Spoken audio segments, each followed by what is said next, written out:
ঝাড়গ্রামের কোল ঘেঁষে কলকাতা মুম্বাই ৪৯ নম্বর জাতীয় সড়কের প্রান্তে মা গুপ্তমণি মন্দিরের অবস্থান। দীর্ঘকাল লোকচক্ষুর আড়ালে বা গুপ্ত অবস্থায় ছিলেন বলেই তাঁর এই নাম।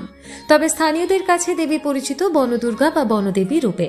বহু যুগ আগে এই জঙ্গলে গরু চড়াতে এসে এক সবর যুবক নন্দভক্তা দৈব স্বপ্নে দেবীর দর্শন পান এবং খুঁজে পান বিমূর্ত শিলাখণ্ড। একই সময় ঝাড়গ্রামের রাজা দেবীর নির্দেশে ফিরে পান তার হারানো গজরাজকে। বিস্মিত হয়ে রাজা সেই স্থানে মন্দির প্রতিষ্ঠা করার আদেশ দেন এবং মন্দিরের জমি ও পূজার ভার দান করেন সবর জনজাতিকে। সম্প্রতি এই প্রাচীন ঐতিহ্য পেয়েছে রাজ্য সরকারের আন্তরিক স্পর্শ। প্রায় ১ কোটি টাকা বরাদ্দে মন্দির চত্বরে সংস্কার করা হয়েছে।